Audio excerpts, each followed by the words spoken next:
शराइत में सबसे पहली शर्त अल्लाह सुब्हानहू व तआला के हुजूर आपने हलाल कमाना है, हलाल खाना है, हलाल पहनना है।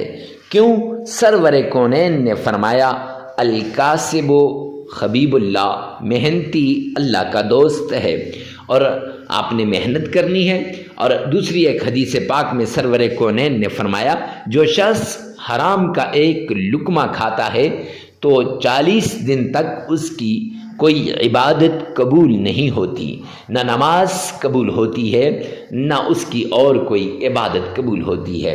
तो मुअज़्ज़ज़ समीन किराम, अगर आपने हराम खा लिया तो फिर आपकी इबादत कबूल नहीं होंगी, तो वज़ाइफ कहाँ से असर करेंगे? तो वज़ाइफ के मुअस्सर होने के लिए पहली शर्त हलाल कमाना, हलाल खाना, हलाल पीना और हलाल पहनना है।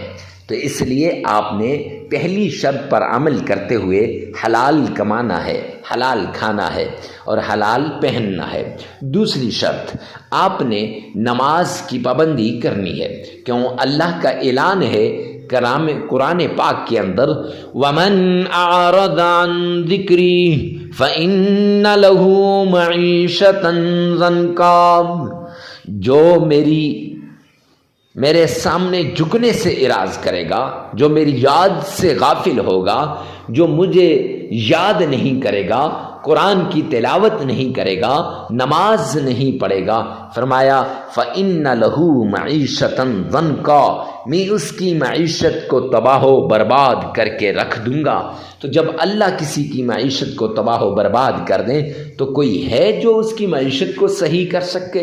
तो इसलिए मुअज़्ज़ज़ सामीन किराम, आपने ये पांचों नमाजें लाजमी पढ़नी है। हाँ, आगे पीछे हो जाएं तो खैर, लेकिन वक्त पे पढ़ने की कोशिश करनी चाहिए। तीसरी शर्त, आपने अकेले में, तन्हाई में, ऐसी जगह में आपने अमल करना है जहाँ कोई आपको डिस्टर्ब न करे, डिस्टर्बिंग क्रिएट न करे। क्यों? जब डिस्टर्ब होंगे फिर वजीफ़े की तरफ ध्यान नहीं रहेगा, जब ध्यान नहीं रहेगा तो फिर मुअज़्ज़ज़ समीन किराम कैसे वो वजीफ़ा कबूल होगा? लिहाजा वजीफ़ा करते वक्त जिस मुश्किल के लिए, जिस बीमारी के लिए, जिस तकलीफ़ के लिए, जिस चीज़ के लिए आप वजीफ़ा कर रहे हैं, उस चीज़ को, उस बीमारी को, उस मुश्किल को, उस तकलीफ़ को आपने सामने रखना है और उसको जहन में रख कर फिर आपने अमल करना है। इंशाअल्लाह ये अमल आपके लिए आखिरी अमल साबित होगा। आपकी तकलीफ़ें दूर हो जाएंगी, आपकी मुसीबतें ख़त्म हो जाएंगी। हर तरह की तकलीफ़ से निजात के लिए आपने इस तरीके को अपनाना है। ये 3 शराइत हैं, इन पे लाजमी अमल कीजिएगा। सबसे पहले आपने आमना के लाल अब्दुल्ला के दुर्रे यतीम जनाब नबी करीम सल्लल्लाहु अलैहि व आलिहि वसल्लम की शान में अक़ीदत के साथ, प्यार के साथ, मोहब्बत के साथ, इश्क के साथ दुरूद पाक पढ़ना है।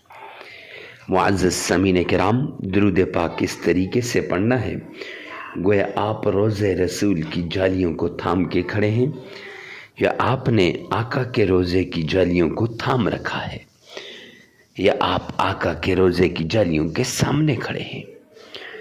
इश्क के साथ अब कौन सा दुरूद पाक पढ़ना है और कितनी बार पढ़ना है? दुरूद पाक नमाज वाला, जिसे दुरूद इब्राहिमी कहते हैं, वो दुरूद पाक पढ़ना है और 3 बार पढ़ना है। कैसे पढ़ना है? आइए एक बार बआवाज़ बुलंद सुन लीजिएगा।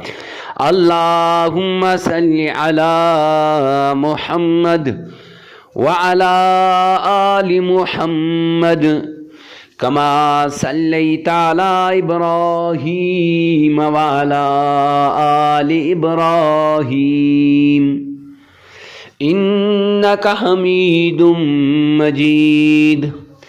अल्लाहुम्मा बारिक अला मुहम्मद व अला आलि मुहम्मद कमा बारकता अला इब्राहीम व अला आलि इब्राहीम إنك حميد مجيد۔ معزز سامعین کرام، یہ درود پاک 3 بار پڑھنے کے بعد آپ نے دشمنوں کو زیر کرنے والی تسبیح، دشمن کو اپنے سامنے گھٹنے ٹیکنے والی تسبیح، اور دشمن جتنا بھی طاقتور ہو آپ کے سامنے معافیاں مانگتا ہوا آئے گا، وہ والی تسبیح قرآن پاک کی ایک چھوٹی سی آیت ہے، صم بکم عمی فہم لا یرجعون، یہ پڑھنی ہے اور یہ یاد رکھیں، یہ آپ نے 313 مرتبہ پڑھنی ہے۔ اب یہ تسبیح آپ نے 313 مرتبہ پڑھ لی، پھر اس کے بعد اللہ کا پیارا نام یا رحمان یا رحمان، یہ نام آپ نے 1001 بار پڑھ لینا ہے، اور پھر آپ نے قرآن پاک کی سورہ اخلاص قل هو اللہ احد اللہ الصمد لم یلد ولم یولد ولم یکن له کفوا احد، یہ آپ نے 11 بار پڑھ لینی ہے، اور پھر 3 بار درود پاک پڑھ لینا ہے۔ معزز سامعین کرام، دشمن سے نجات کا وظیفہ ایک بار پھر سماعت فرما لیجئے۔ سب سے پہلے آمنہ کے لال عبداللہ کے در یتیم جناب نبی کریم صلی اللہ علیہ وآلہ وسلم کی شان میں 3 مرتبہ درود پاک پڑھ لیں، 3 مرتبہ درود ابراہیمی پڑھ لیں۔ پڑھنے کے بعد آپ نے قرآن پاک کی آیت صم بکم عمی فہم لا یرجعون، یہ 313 مرتبہ پڑھنی ہے، اور پھر اللہ کا نام یا رحمان 1001 بار پڑھ لینا ہے، اور پھر قرآن پاک کی چھوٹی سی سورت جسے سورہ اخلاص کہتے ہیں، سورہ اخلاص آپ نے صرف 11 بار پڑھنی ہے، اور پھر 3 بار وہی درود پاک جسے درود ابراہیمی کہتے ہیں، وہ درود پاک آپ نے 3 مرتبہ پڑھ لینا ہے، عمل مکمل ہو جائے گا۔ یہ عمل آپ لگاتار 3 دن بھی کر سکتے ہیں، 5 دن بھی کر سکتے ہیں، 7 دن بھی، اپنی ضرورت کے مطابق اس عمل کو کریں، اپنی حاجت کے مطابق اس عمل کو کریں، اور اپنی مصیبت کے مطابق اس عمل کو کریں۔